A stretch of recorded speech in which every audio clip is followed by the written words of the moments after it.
Hey, it's the IB Dad, and what we're going to do today is talk about how to prune your blackberries for yield. And unlike so many videos out there, I'm actually showing you blackberries. I'm going to take you through how to trim the plants to get the most out of your blackberry bushes, and we're not going to get into all the science of what everything is called and all that confusing stuff. It's going to be really simple and really easy, and hopefully you'll be having pies in no time.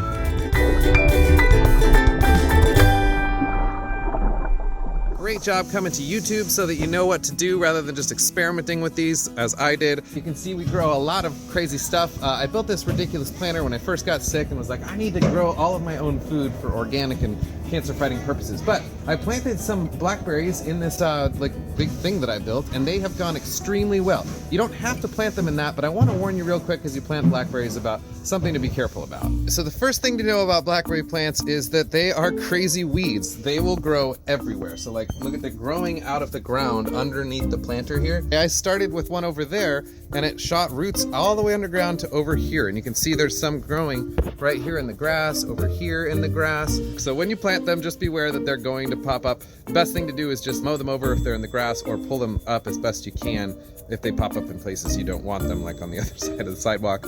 And sorry neighbors, you're just gonna have to have blackberry plants. So here's how the fruit starts. Obviously you've got flowers just like anything else, and inside the center of those is a tiny little blackberry.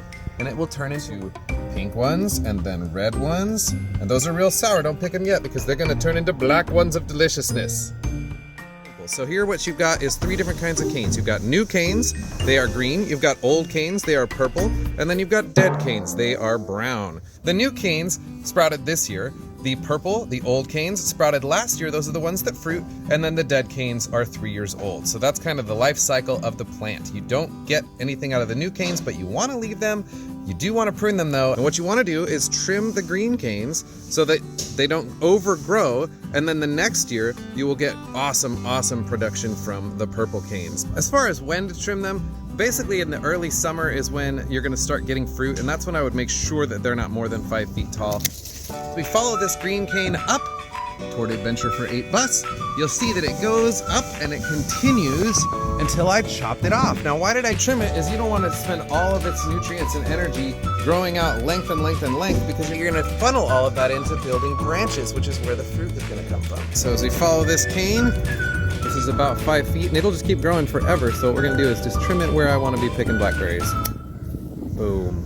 What you usually want to do is trim the cane to about 5 feet and then the branches to about 18 inches. That just keeps it from becoming like a ridiculous mess, because they are sharp. These are a thorn variety, so you've got these little thorns on here and they do poke you. Oh, these two, these are branches, and as you can see, right off the branch are these little, like, I don't know, hands or whatever. So if you think of it like as a body is the main stalk and then the branches are the arms, then I would say that these are like the hands, and that's where all of the berries are the fingers. I trim off all of the branches early in that first year when they're new canes, because I don't want like them spreading all over the ground and such, and they just seem to do a little bit better in the sun. So I'll trim it down to just the cane, like so, up until maybe like 3 feet or so. You'll see that the sprouts are just kind of like little armpit sprouts on the bigger like leaf sets. So you'll see this, what'll happen is the leaf set will actually die off, and then the sprout is where it grows. So see, there was the leaf set. So you can just clip these off as it goes.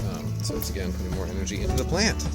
You'll see I have mine up here on a trellis. Why I like the trellis or something that you can put them on is because they flip over like this, and that's not ideal.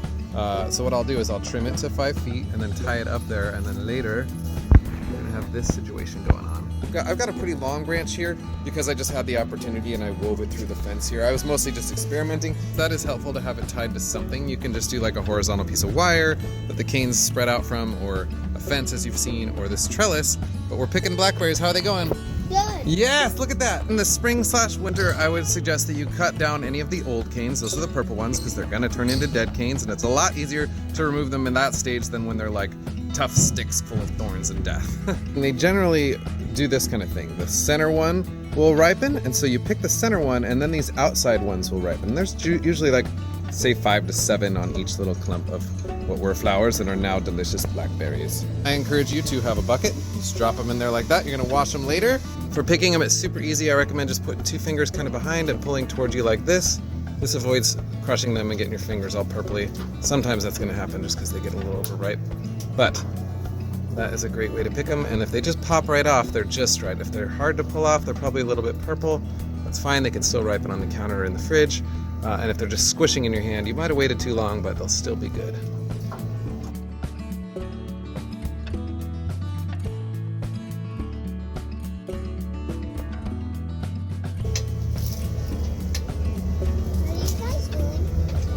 What did we get? 12 cups. Oh my gosh, this is a 12 cup bowl. That's a lot. That's a lot. And we didn't even count what Carson got over there. This is craziness.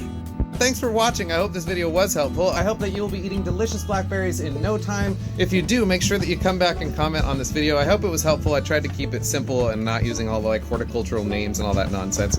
Just remember, new canes, old canes, dead canes, trim them down so that they put their energy into the berries, and then you can put your energy into eating them. Make sure that you subscribe and look at the links down below and all of that stuff. I do really appreciate the support that I get from you guys. As, you know, a disabled homebody, this is what I do. So thank you so much. This one grabbed my attention. Matt, he's fighting. He's a fighter, and he's battling a brain tumor, and he's got an amazing battle scar right there on his head to show his strength. And buddy, I just want to say thank you so much for sharing your story with us, and stay strong. And so everybody out there knows, Matt has this thing that he calls bucket list living and living in the moment. And I think it's so cool and so powerful. So harvesting blackberries, you just pull them from the blackberry itself, like so. We're getting on the bus, so my face may in fact be filthy. My phone is so filthy I can't even tell. But the new, because if they grow too much, you won't get very many fruits the next year. Much fruit. I should have said much fruit the next year. And I meant berries, because you don't say fruits plural like that.